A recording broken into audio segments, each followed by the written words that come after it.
बोलो जयकारा बोल मेरे श्री गुरु महाराज की जय। सभी गुरुमुख प्रेमियों से सप्रेम जय सच्चिदानंद। सभी गुरुमुख प्रेमी श्री आरती पूजा दोनों समय किया करते हैं। सबके लिए ये हिदायत भी है।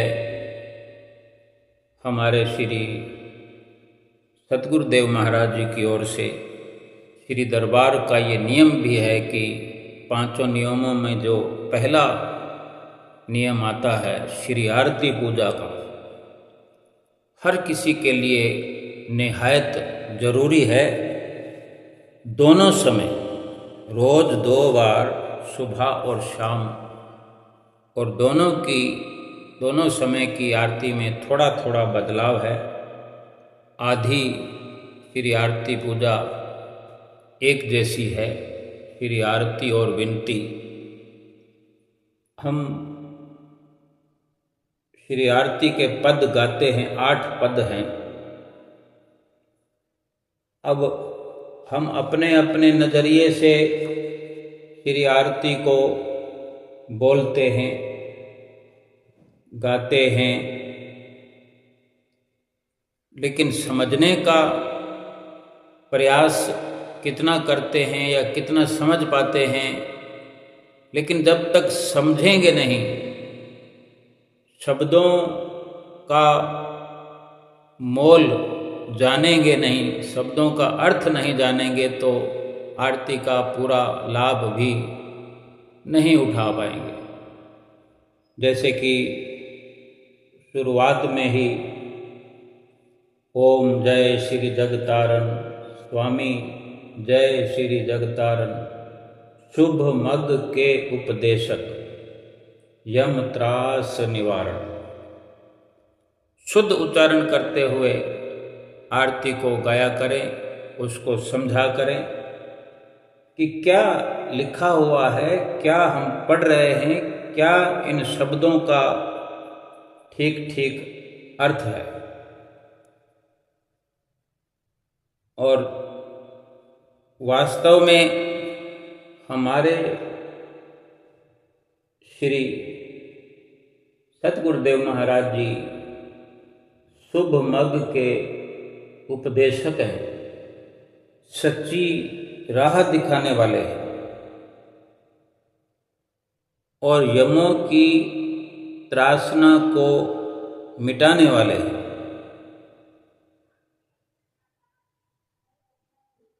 जैसे पहले पंक्ति है कि परमारथ हित अवतार जगत में गुरु जी ने है लीना,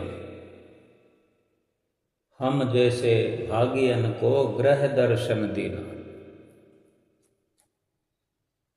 हम जैसे भागियन को, यानी कि वास्तव में घर बैठे बिठाए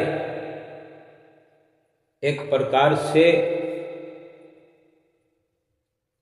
ये संसार को भव से तराने वाले इष्ट देव मालिक, आपकी जय हो। शुरुआत में ही हमारे आरती के गायन करने का भाव है कि ओम जय श्री जगतारण, कि हे सर्व रक्षक, सबकी रक्षा करने वाले, ए जग को तराने वाले, भव से पार लगाने वाले इष्ट देव मालिक, आपकी जय हो।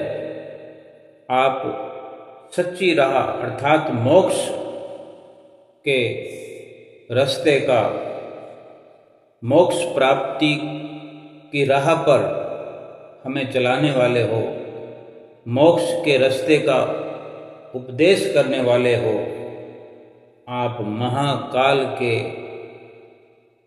और यम की यातनाओं के भय से छुड़ाने वाले हो। आपने परोपकार के लिए ही संसार में आप अवतार धारण किया है। हम जैसे भाग्यशाली जीवों को, हम जैसे भाग्यन को घर दर्शन देना, यानी जो जीव सतगुरु की चरण शरण को प्राप्त कर चुके हैं, ऐसे भाग्यशाली जीवों को घर बैठे ही दर्शन देकर हमारे श्री परमहंसों ने कृतार्थ किया है। अर्थात हम जीवों को इस धरती पर दर्शन देकर हमें भाग्यशाली बनाया है। कली कुटिल जीव निस्तारण, हर लाइन में, हर शब्द में कली कुटिल जीव निस्तारण को प्रभु संत रूप धर के आत्म को दर्शावत मल धोए हैं मन के। कलयुग के कठोर छल कपट स्वभाव वाले जीवों का उद्धार करने के लिए सतगुरु संत स्वरूप में आए हैं। मन की मलिनताओं को दूर करने के लिए आए हैं, आत्मा का साक्षात कराने के लिए आए हैं, अपने निज स्वरूप का दर्शन हमें कराने के लिए आए हैं। आरती के इस प्रकार सुंदर भावों को समझते हुए, जानने की कोशिश करते हुए आरती को गाया करेंगे तो लाखों गुना अधिक लाभ हुआ करेगा। हर शब्द को पढ़ते हुए, पढ़ने के साथ अंदर गहराई में गोता लगाते हुए, उस पर अमल करते हुए कि क्या वास्तव में हमारे निज स्वरूप का दर्शन कराने के लिए संत रूप में कुल मालिक प्रकट हुए हैं। तो कैसे होगा ये कैसे मुमकिन होगा कि हम अपने निज स्वरूप का दर्शन कर पाएंगे, साक्षात्कार कर पाएंगे? कैसे मुमकिन है ये? कितने ही प्रकार से हमें इसमें श्री आरती में वर्णन आता है, भजन सुमरन की युक्तियां बताई गई हैं।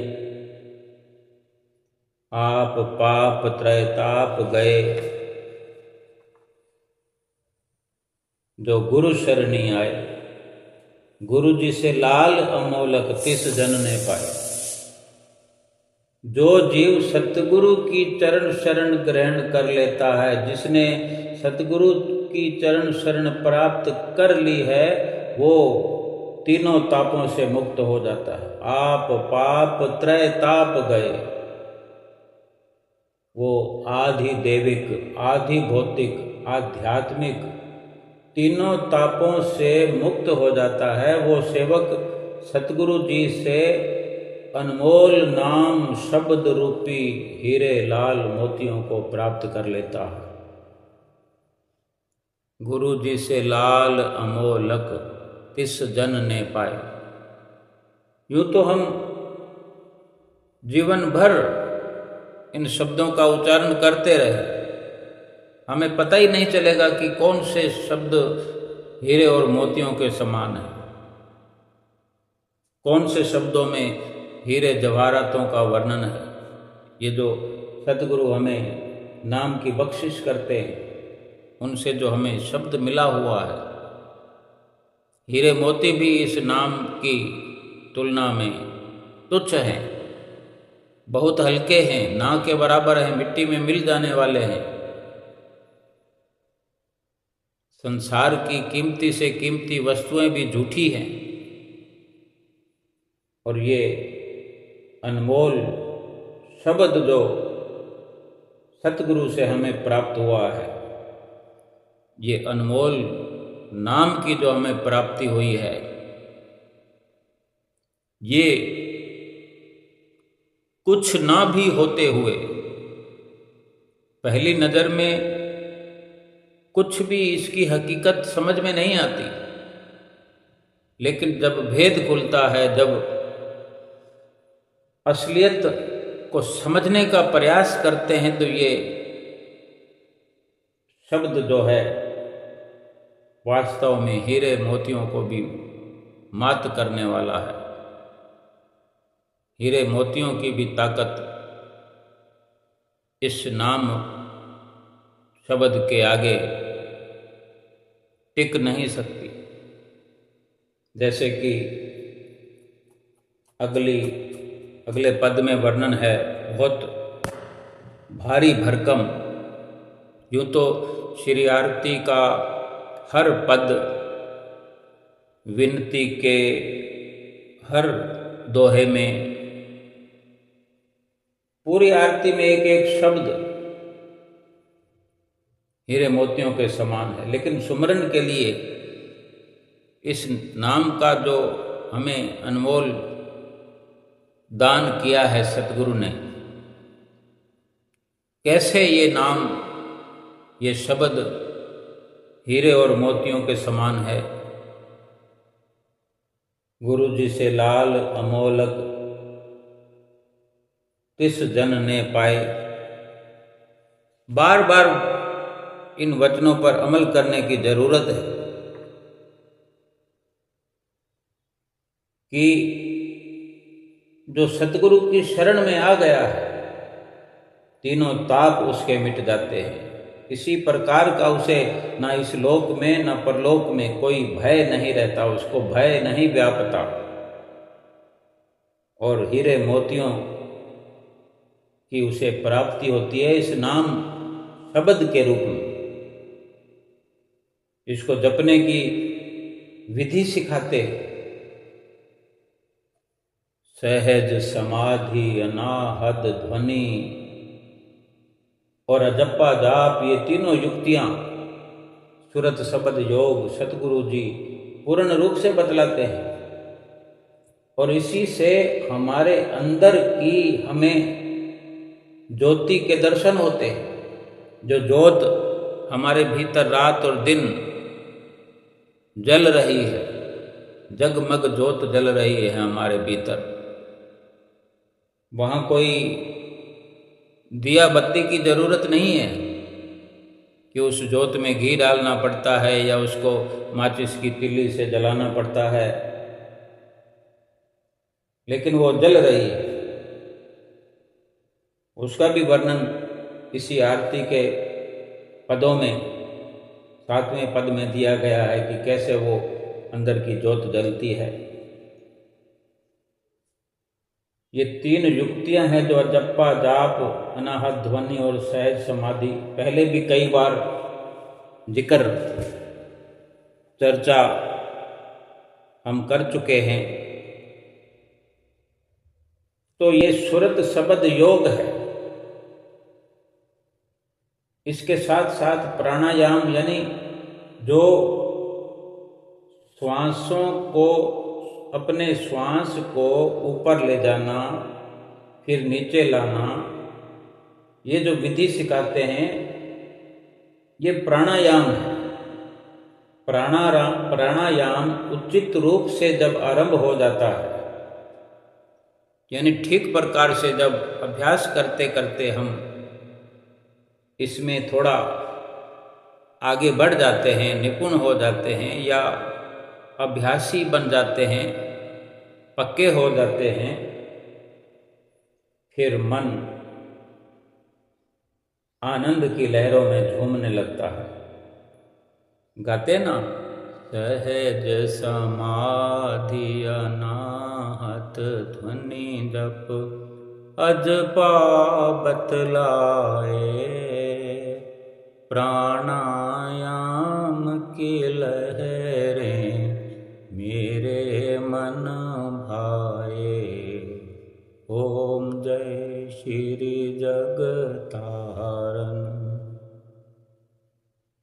प्राणायाम की लहरें मेरे मन भाए। ऐसी मधुर लहरें उत्पन्न होती है जब ये प्राणायाम की विधि हम सीख जाते हैं। उचित रूप से जब प्राणायाम हमारा चलने लगता है, श्वासों को ऊपर ले जाना, श्वास को नीचे लाना, सुरत शब्द का योग। श्वास तो ऊपर आ रहा है, जा रहा है। अगर हम श्वास को ना भी ले जाएं तो श्वास तो आ जा रहा है, लेकिन हम श्वास को ऊपर ले जाएं, नीचे लाएं, उसका भाव यह है कि वो श्वास हमारे संरक्षण में, हमारी निगरानी में ऊपर जाएगा। कोई कमी पैसी ना रहे कि वो ठीक प्रकार एक हद तक वो श्वास ऊपर चलता चला जाए, अंकुश में रहे, हमारी देख रेख में श्वास चले कि हमने श्वास को कहाँ तक पहुँचाना है। मस्तक पर 10वें द्वार पर पहुँचा करके वहाँ थोड़ा सा विराम देना है, नहीं तो बेलगाम श्वास तो चल ही रहे। जीने के लिए श्वास तो हर किसी को ज़रूरत है, ज़रूरी है। श्वास तो चलेगा तभी तक इंसान जिंदा है। इस मनुष्य शरीर में ये जीवात्मा है, तब तक तो श्वास चलेगा, या श्वास जब तक चलते हैं तभी तक जीवात्मा शरीर के अंदर है। शरीर की कीमत है, कदर है, मोल है। श्वास निकल गए या जीवात्मा निकल गई, शरीर तो फिर कोई काम का नहीं है। यानी श्वास तो हम सहज समाधि करें, अनाहत ध्वनि करें, या जपा जाप करें, या प्राणायाम कुछ भी करें या न करें, श्वास तो ऊपर आ रहे हैं, जा रहे हैं। हम श्वास ले रहे हैं, श्वास को ले लिया हमने, श्वास को लेकर के क्या पता कहाँ छोड़ दिया, या हमें पता ही नहीं है। श्वास तो चल रहे हैं, श्वास तो चलेगी, लेकिन हमें पता हो जाए, हमें मालूम हो जाए, हम खुद इसको चलाने वाले बन जाएं। इसको ऊपर नीचे करने के लिए हम जब इसके साथ अपनी सुरती को जोड़ देंगे, सुरती के साथ शब्द को जोड़ देंगे, श्वासों को तो फिर चला ही रहे। ये जब संगम ऐसा बन जाएगा, फिर श्वास एक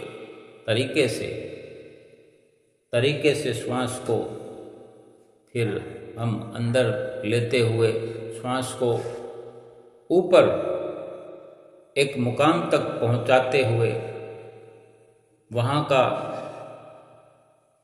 एक अधिकारी बना करके अपनी सुरती को श्वासों के माध्यम से, सुरती हमारी जो ऊपर श्वास के साथ जाती है, शब्द के साथ मिलकर के ऊपर जाती है, वहाँ जहाँ 10वां द्वार है, जहाँ सुरती का ठिकाना है, जहाँ आत्मा की बैठक है, मन की बैठक है, जैसा भी कहें, वहाँ पर फिर से बैठने का, वहाँ रहने का एक प्रयास ये शुरू करना है कि जो ये भटक चुकी है, नीचे बार बार ये सुरती फैलती है पिंड देश में। इसका भी आगे जिक्र है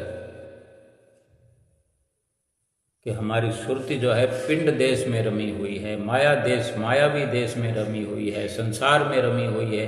एक ही मतलब है, इसको आकाश की ओर ले जाना है, इसको ब्रह्मांड की ओर ले जाना। पिंड देश में रमी हुई सुरती को ब्रह्मांड में ले जाना।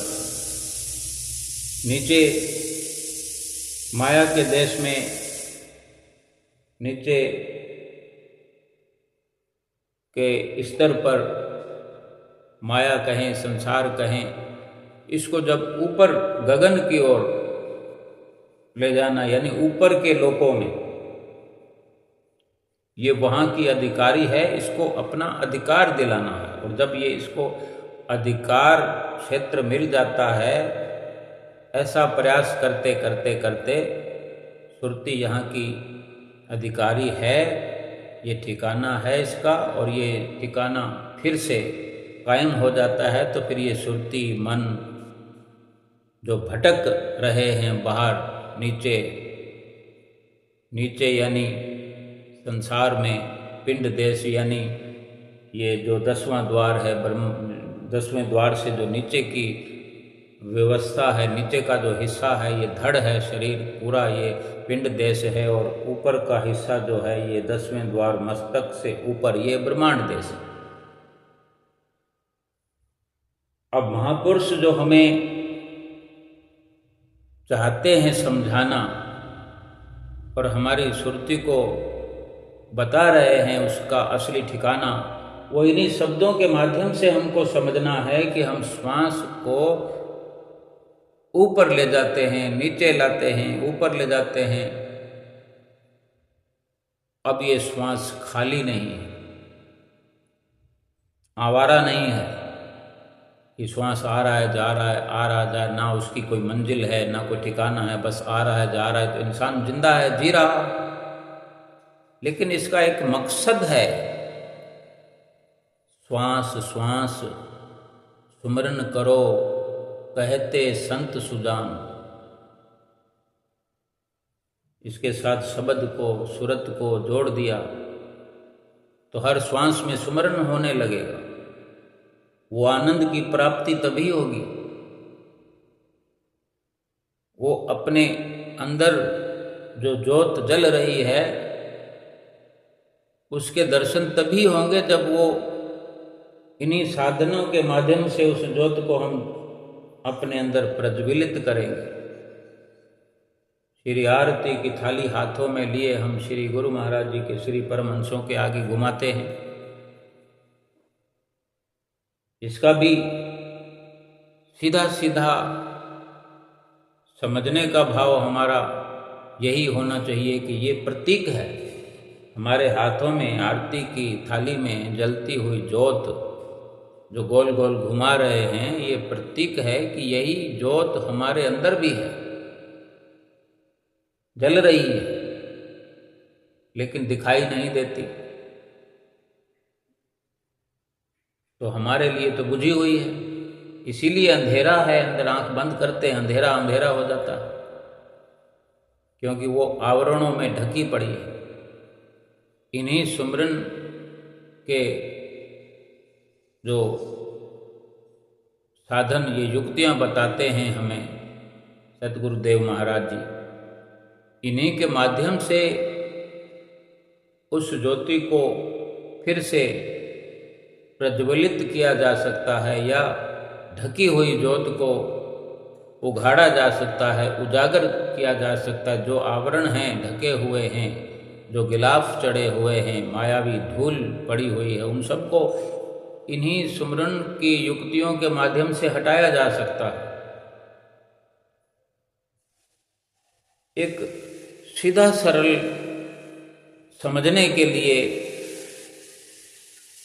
ये एक विचार हम करें कि जैसे हमारी श्री आरती करते हैं, हम अपने हाथों में आरती की थाली है, थोड़ी देर प्रयास करें कि उस ज्योत को हम देखें। हमारे हाथ में थाली है, हम घुमा रहे हैं, श्री परमहंसों का ध्यान करें, आरती घुमाते रहें, ज्योत को अपनी आँखों से देखने का प्रयास करें। देखते हुए बीच बीच में आँख बंद करें, आँख खोलें, आँख बंद करें। एक प्रतीक जो है ये भीतर के अंदर, अपने भीतर मस्तक पर ये ज्वाला बीच बीच में प्रज्वलित हुई, ये ज्योत नजर आने लगेगी। लेकिन ये बिल्कुल हल्कापन है कि वो तो एक साधारण सा फॉर्मूला है ये। इसको 10 सेकंड तक ज्योत के दर्शन करो, 10 सेकंड ज्योत को निहारो, टकटकी लगाओ, फिर 10 सेकंड के लिए आंख बंद, फिर 10 सेकंड आंख खोलो, तो थोड़ी झलक मस्तक पर ये आएगी कि वहाँ ज्योत जलने लगी है। लेकिन असल में ज्योत जल रही है, वो लगातार नजर आए तो उसको पूर्ण तौर से इन युक्तियों से वहाँ निशाना साधना होगा, सुरत शब्द योग करना होगा, और तभी ये मुमकिन हो पाएगा कि ये मन हमारा आनंद की लहरों में झूम उठेगा।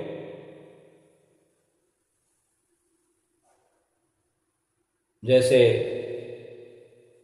हम पर असीम कृपा हुई है, हम गाते हैं कि हरि कृपा कर जन्म दियो जग मात पिता द्वारे, उनसे अधिक गुरु जी हैं भवनिधि से तारे। ओम जय श्री जगतारण। कि परमेश्वर ने कृपा करके हमें अपने माता पिता के घर में जन्म दिया था। हम सभी अपने माता पिता के घर में जन्मे हैं, पले हैं, बड़े हुए हैं, परवरिश हुई है माता पिता के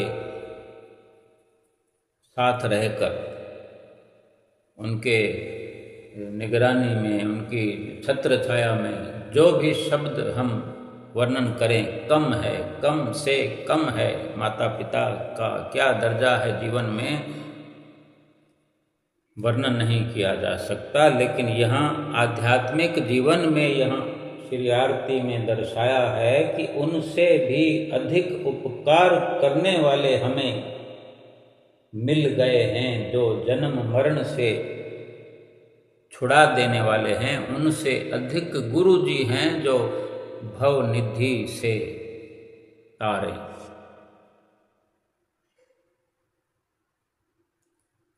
और जो साथ ही ये वर्णन आता है छठे पद में, तले की वस्तु गगन ठहरावे।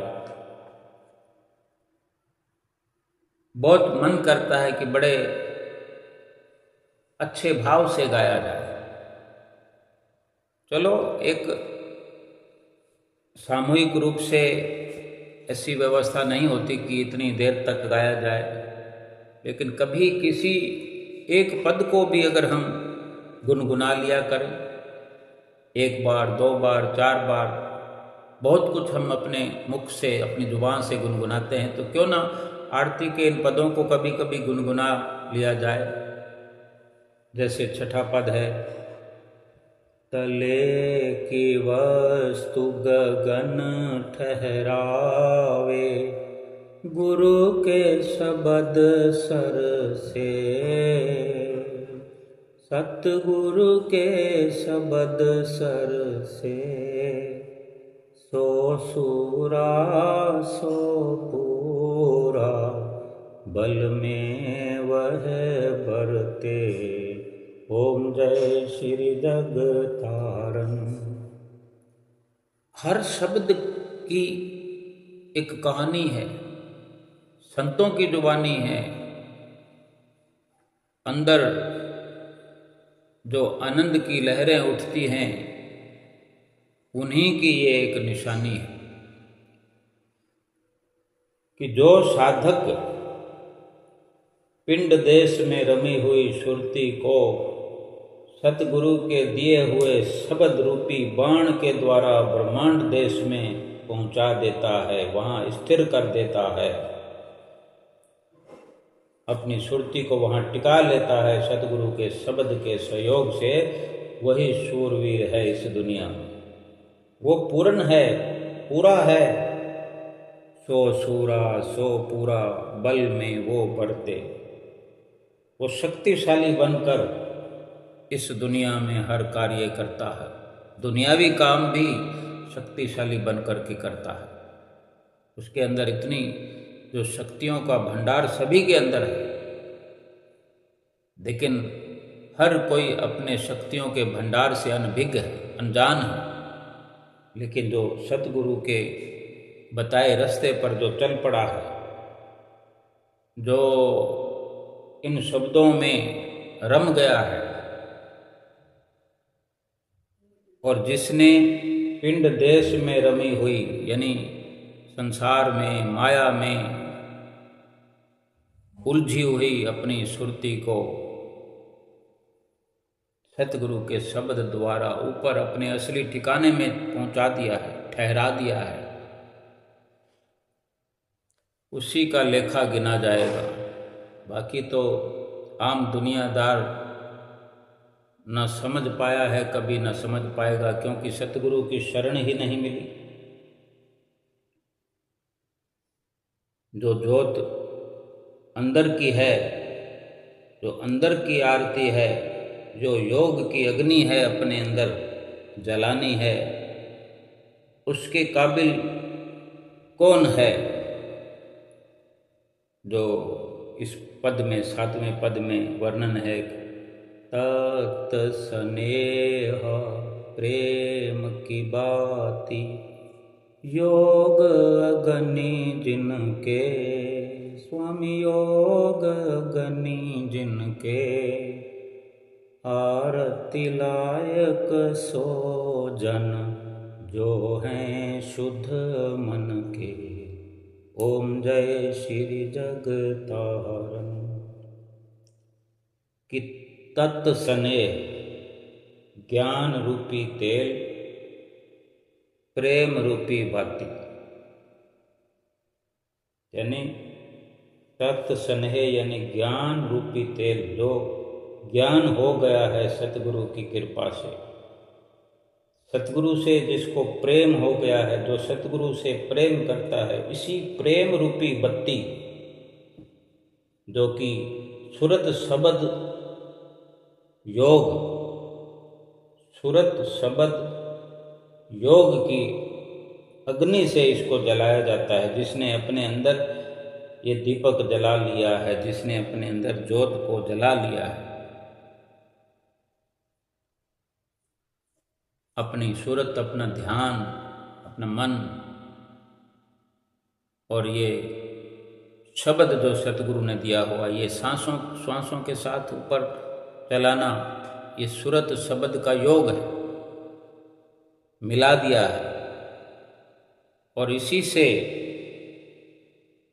अंदर के दीपक को जलाया जा सकता है, ज्योत को जलाया जा सकता है, उसका दीदार किया जा सकता है, दर्शन किया जा सकता है। देखते हैं आरती की बाहरी स्तर पर भी कितनी महिमा। श्री आनंदपुर में हों, हम कुटिया पर हों, आरती के पश्चात स्वयं श्री गुरु महाराज जी आरती सेकते हैं, उसके बाद सभी महात्मा जन सेकते हैं, भगत जन भक्तानियाँ सभी सेकते हैं। कुटिया पर हों हम तो वहाँ भी एक आरती को सेकने का महात्म्य है। और संसार भर में जितने मंदिर हैं, गुरुद्वारे हैं, जहाँ जहाँ भी आरती की ज्योत जलाई जाती है, सभी आरती को सेक कर हाथों को आरती की ज्योत पर, जलती हुई ज्वाला पर हाथों को फेरते हुए अपनी आँखों को लगाते हैं, अपने सिर पर धारण करते हैं। कितना महात्म्य है। लेकिन सतगुरु की शरण में आने से अंदर की जो ज्योत जल रही है, जिसको जलाने की जरूरत नहीं, जिसमें बत्ती की जरूरत नहीं, जिसमें घी डालने की जरूरत नहीं, जिसके बुझने बुझाने का कोई खतरा नहीं है, कोई झंझट नहीं है कि कोई ऐसा तूफान आ जाए, कोई आंधी आ जाए जो अंदर की जलती हुई ज्योत को बुझा सके।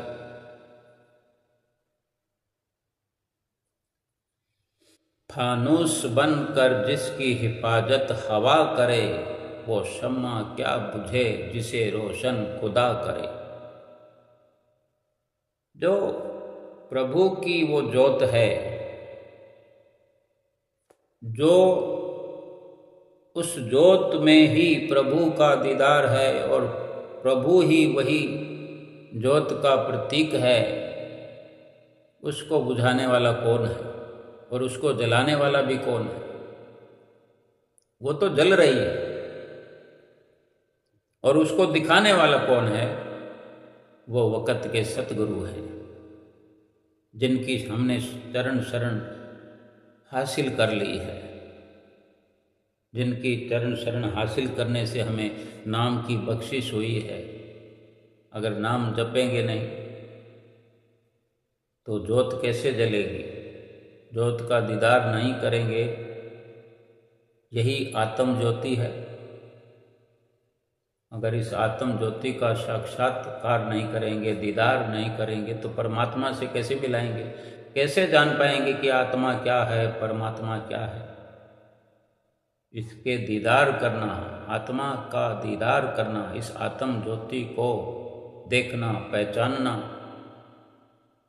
यही तो मानुष जन्म की लक्ष्यता है, यही लक्ष्य है, यही बहुत बड़ा कार्य है। जिसने अपने अंदर की ज्योत को जला लिया, अपने अंदर जिसने दीपक जला लिया, ज्ञान रूपी तेल, प्रेम रूपी बत्ती और सुरत शब्द योग की आग से जिसने अपने अंदर का दीपक जला लिया, उसका मन निर्मल हो गया। और जिसका इस प्रकार मन निर्मल हो गया है, वास्तव में वही इंसान, वही जीव अपने सतगुरु जी की अंदर की आंतरिक आरती उतारने के काबिल हो गया है। आरती लायक सोजन, आरती लायक सोई जन, जो हैं शुद्ध मन के।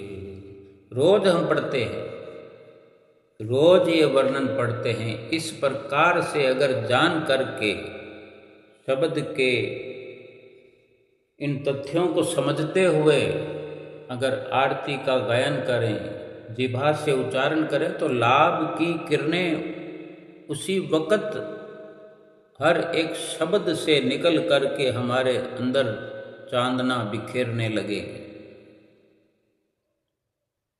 एक तो बड़ी बात समझने की, जानने की, कि जब हर शब्द पर हमारी निगाह हो, जैसे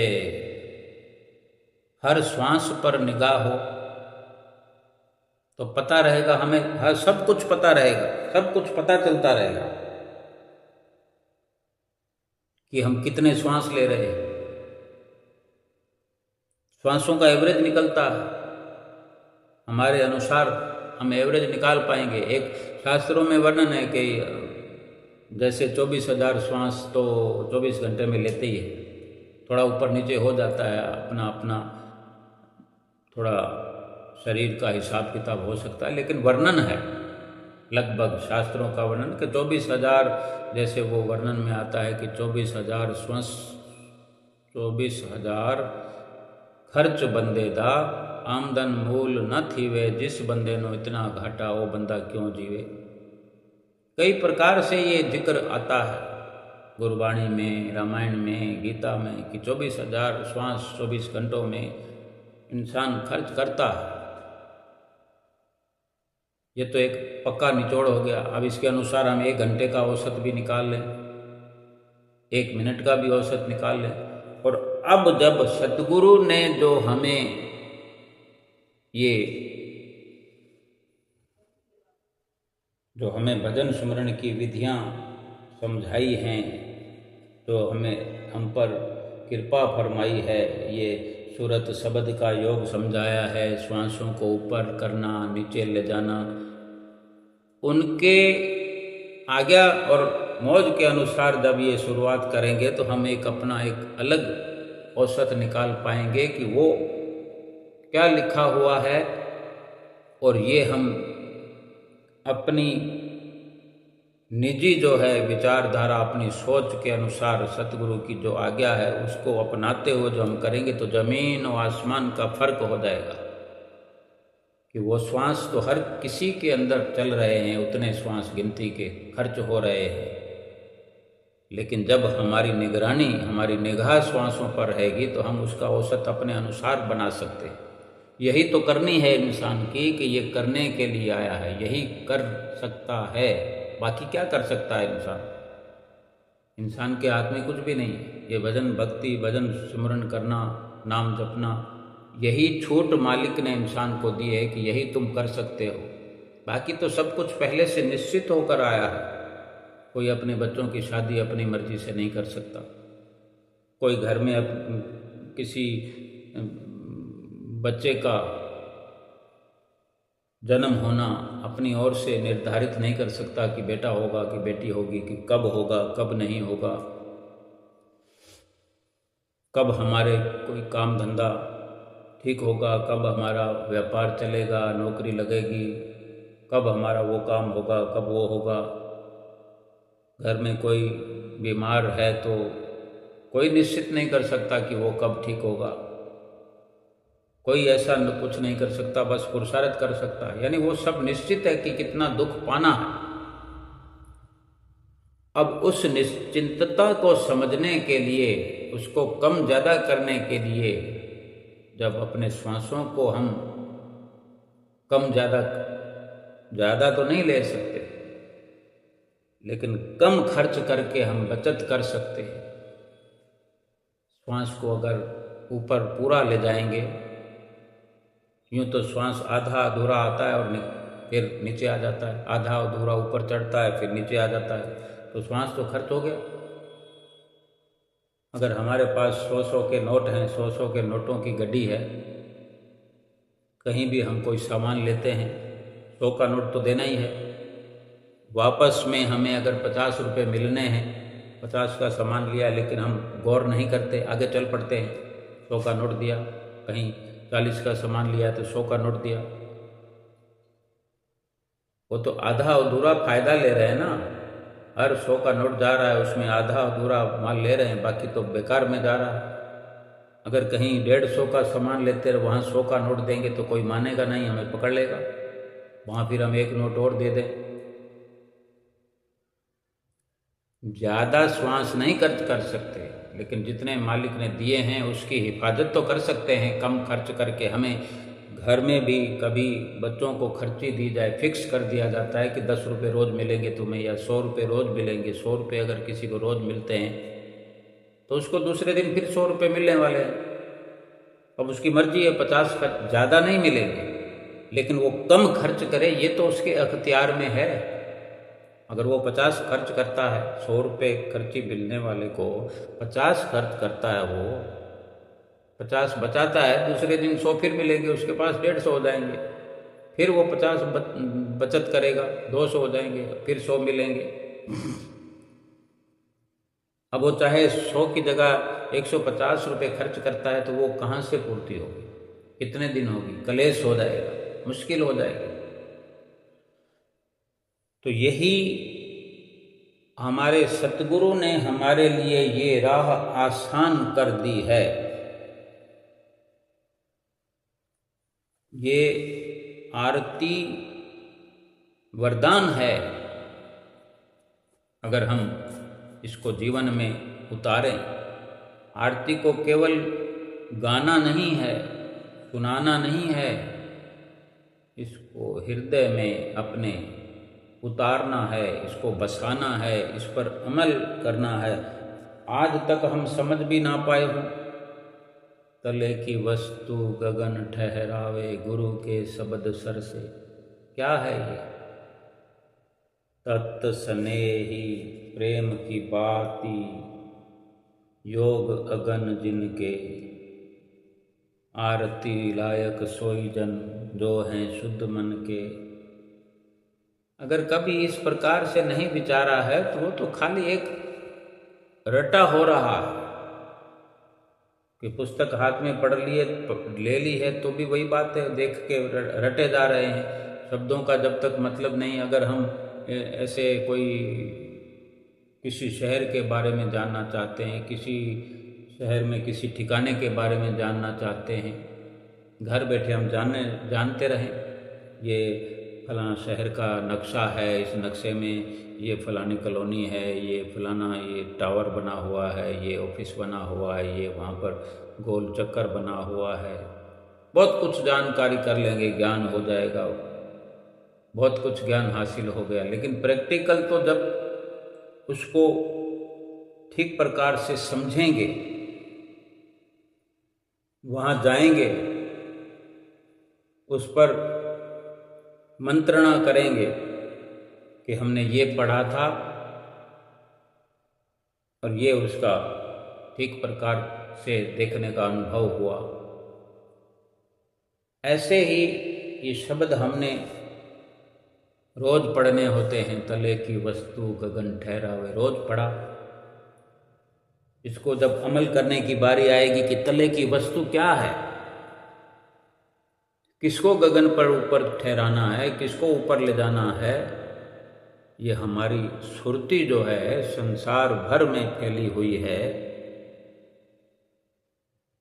माया के देश में फैली हुई है। रात और दिन सुरती हमारी कहाँ फंसी हुई है? संसार में फंसी हुई है। संसार ही तो माया है, महापुरुषों ने उसको ठीक प्रकार से समझाया, इसी शरीर के माध्यम से समझाया। क्योंकि महापुरुष जो हैं हमें अपने शरीर के अंदर रूपी संसार में ले जाना चाहते हैं, जो कि हर इंसान का असली मकसद है, अपने अंदर पहुंचना। ये जितने भी साधन महापुरुषों ने बनाए हैं हमें अंदर ले जाने के लिए, अंदर की ओर प्रवृत्त करने के लिए, अपनी सुरती को समेटने के लिए। और जब इस प्रकार से शब्दों पर हमारी नज़र रहेगी, नज़र गड़ने लगेगी, नज़र जमने लगेगी, तो एक एक शब्द जो है हीरे मोतियों के समान हमें लाभ देने वाला सिद्ध हो जाएगा। और जो प्रैक्टिकल हम करेंगे, ये तले की वस्तु ऊपर कैसे जाएगी, ये सुरती, यही सुमरन है। इसको कितनी बार हम समझने की कोशिश करें। अब ये सुरती जो नीचे फैली हुई है, जब हम सुमरन करते हैं, ये श्वास को ऊपर ले जाना, नीचे लाना प्राणायाम है। इसको इस विधि से, ऐसे सहज समाधि है, ऐसे अनहद ध्वनि है, जपा जाप है। और कुछ भी समझ में नहीं आए तो श्वास को कम से कम धीरे धीरे धीरे ऊपर, श्वास को देखते रहेंगे, श्वास को देखते रहे, श्वास पर हमारी नज़र रहे। आँखें बंद है लेकिन हम श्वास को देख रहे हैं, श्वास ऊपर जा रहा, तो हमारी ध्यान तो दूसरी जगह से हट गया ना। यही तो मकसद है महापुरुषों का, यही मकसद है समझाने का कि हम समझ पाएं कि सुरती कैसे हटती है और कैसे बिखरती है। ये नीचे फैली हुई सुरती हमारी इसी प्रकार सुमरन के माध्यम से, सुरत शब्द योग के माध्यम से ऊपर तले की वस्तु गगन ठहरावे। गगन यानी ये 10वां द्वार। पहले तो 10वें द्वार को अपना पक्का करना होगा। बंद है ये रास्ता, इसको खोलना होगा। फिर ये ऊपर खोपड़ी की जो छत है, अंदर की ओर से, अंदर से मतलब ये 10वें द्वार से भी प्रवेश करते हुए और ऊपर जाना है। बड़ा मुश्किल से मुश्किल काम इस दुनिया का यही है, जो इंसान के अपने अंदर से होने वाला है। और इंसान जब सतगुरु की मदद से, उनके आशीर्वाद से जब प्रयास करने में जुट जाता है, तो सबसे सरल और आसान से आसान काम भी यही हो जाता है। पहाड़ जैसा मुश्किल काम है। जिसने पहाड़ के अंदर सुरंग बना ली, तभी तो कहा है कि 100 सूरा 100 पूरा बल में वो बरते, यानी वही सूरवीर है जिसने अपनी सुरती को समेट कर ऊपर गगन में ठहरा दिया। ऐसे ही 8 पदों की आरती को साहेब चंद भगत जी ने गाया है। 8वां पद जो वर्णन में आता है कि श्री परमहंस सतगुरु जी की 8 पदों की जो ये आरती है, जिसका वर्णन ठीक प्रकार से किया जाता है। साहेब चंद जी ने जो कि 8 पदों की आरती सतगुरु की श्री परमहंस दयाल महाराज जी की चरणों की धूल को मस्तक पर चढ़ा करके ये आरती को गाया है। और हम अपने ही उच्चारण से इन शब्दों को समझते हुए आरती का गायन करें, आरती को धारण करें। अपने अंदर में सुरत शब्द योग के माध्यम से ज्ञान का दीपक जला करके, आत्म ज्योति जला करके जल रही है जो, उसको अपने इसी जीवन में दीदार करके अपना जीवन हम सार्थक करें। बोलो जयकारा बोल मेरे श्री गुरु महाराज की।